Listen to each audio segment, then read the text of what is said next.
Right, we just want to move on to a couple of stories in the Star, starting with Arne Slot. The headline here says, "Keep calm, ditch the chaos, but carry on winning," says Slot.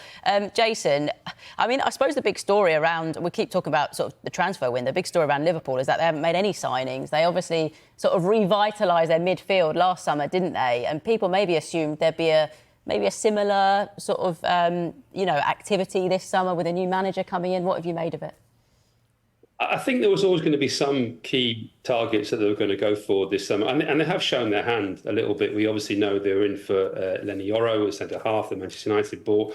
Zubimendi, as you say, who decided to stay in Spain and not join them. So they're looking for that number 6. So they're looking for a centre half, and obviously we also knew there was some interest in Anthony Gordon. So they have shown their hand a little bit in terms of their transfer targets, but I don't think they need to do an awful lot. If you remember last season, we were talking about how they were in a very strong position with this squad developing, with young players coming through, with players such as Harvey Elliott, who's obviously, I think, expected to have quite a big season for Liverpool.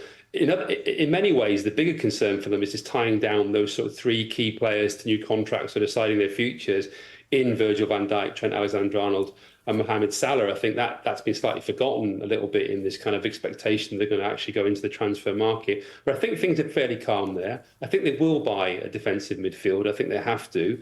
And obviously, it's a huge blow for Zubimendi not to come. But I don't think there's any sense of panic around the place. I don't think they needed to do an awful lot in this window. But I think they will definitely try and bring in somebody, because that's one area of the pitch where they need to improve. Yeah. Miguel, just lastly then, Jason saying there when he's talking about Liverpool, surprised the fact they haven't tied down these key players yet. Manchester United are a club who have done that, because they've done that with Bruno Fernandes. It feels like another statement of intent really from Ineos, because they're building this project and key players are staying as well.